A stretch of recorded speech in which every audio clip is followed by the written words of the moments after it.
Deal or No Deal seminar. It's happening at Columbia College, Chicago on April 3rd from 2 to 3 p.m. at the Ferguson Theater, 600 South Michigan. Our panel will include a behind-the-scenes look at the stories of the lives that run the music business. On our guest panel, we have Lenny Santiago in from New York City, A&R Def Jam Records, left-hand man to El Presidente, Mr. Jay-Z himself.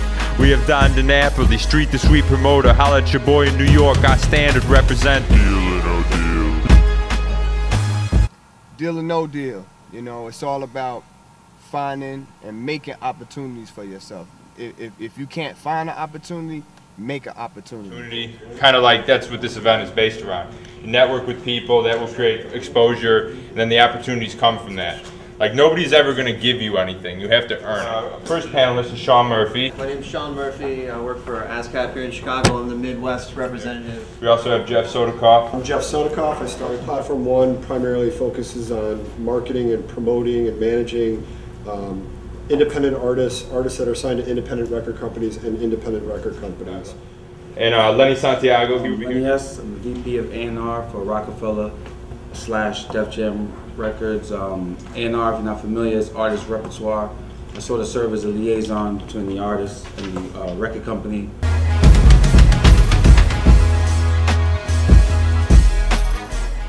What were some of your life-changing experiences? What compelled you to enter this industry, and when did you know it was your passion? I knew it was my passion. Honestly, when I was 9 or 10 years old, when I started learning about the music business, I definitely knew I wanted to be an A&R or in management. I just wanted to work directly and close to the artists. Damon Dash and Jay-Z, who I worked with at the time, gave me the shot at becoming an A&R, and I've been one for the last 8 years. I knew very early on also, at that point, I knew that I wanted to somehow be involved with music and entertainment. I'm a student of Newhouse Communications at Syracuse, that I learned that you could actually have a career in the business and make money. And that's when I really started to focus on gaining as much experience as I could in the business, so that I was able to sort of distinguish myself. I grew up in the business. My father was a songwriter. My entire life I've been surrounded by songwriters. I grew up in recording studios. I've never known anything different. There was an internship available at the London office for ASCAP. I did the internship for about 6 months. I worked for free, and I worked 7 nights a week, and I did 8 to 10 hours in the office, and I did another probably 5 or 6 out in the club. Anyway, I signed all these big writers, so they made me head of the Midwest division. I've been out here for 10 years. I think it's the greatest music scene. Prerequisites. Did any of you guys attend a higher education institution? I know Jeff talked about that a little bit. And does it really matter in the music industry? I personally didn't. I had the choice, and I'm not saying this to anybody else to follow this, to go to college and to go on tour. I think at the time it was with Chubb Rock and Red Hot Overtone. And I wanted to be in the music business so bad.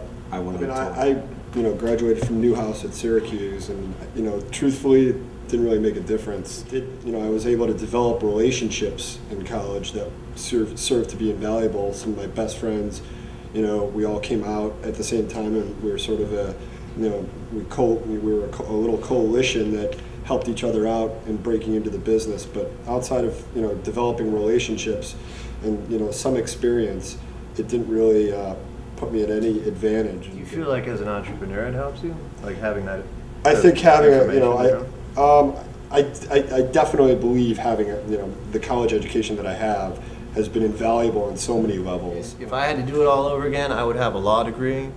Everybody that I run into now that works in the music business is a lawyer, whether they're in the business affairs division or they're a manager or whatever, because, being able to look at a contract and understand what it is that contract says, that's the essence of what we do. If you have any piece of paper sitting in front of you, you're going to have to drop minimum of $150 just to have an attorney just glance at it. And an attorney that's actually going to negotiate a deal for you can cost you a fortune, or they're going to do it on spec and they're going to take 15% of whatever advance money you get. The attorneys are acting as intermediaries with music supervisors now. I think they always have and they always will run this business. Basics of the industry. School is looked at as like a protected environment where you can take as many risks as possible. What are some of the risks that you guys took in your career, and how did they pay off? I think internship was a huge risk. I was interning at record labels 2 sometimes at a time, 1 in the morning, went at night doing street team promotions, sleeping all, I'm out all night, not getting any rest. I did it, I believed in it, it was a big sacrifice. And like I said, I set my goal, and there was nothing that was going to stop me. I think, big risks reap big rewards. I'm a firm believer in that. I take risks every day. I took a huge risk, the same in interning and providing my time and energy and services for nothing for a long time, not knowing what the outcome was going to be, but believing in it, believing in the process, believing in myself.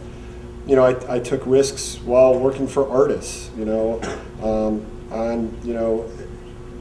risks on other artists' careers and, developing marketing strategies. And I took risks, I think one of the most prominent risk I've taken in my life was leaving. I was the vice president of marketing and promotion for Columbia Records. Had a sweet deal, a great contract, huge salary, killer expense account, this big machine behind me, all these major superstar artists that I was able to talk about to start my own company for Way of Life. And that was a huge risk for me, and it was the greatest move I've ever made in my life. I firmly believe that you have to take risks in any business that you want to be in anything in life, and the bigger the risk, I think you can reap the bigger the reward. Somebody told me one time that planning is the natural process to success and absent in failure.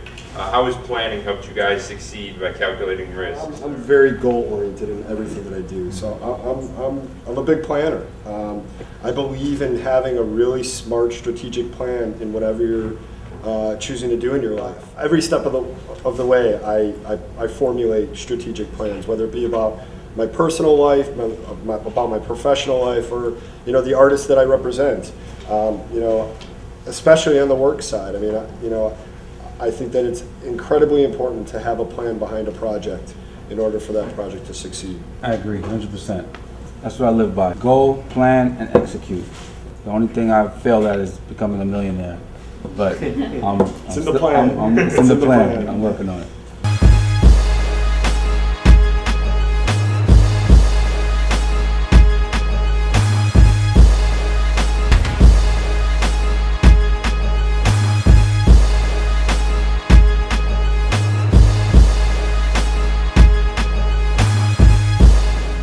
It never stops, that never stops.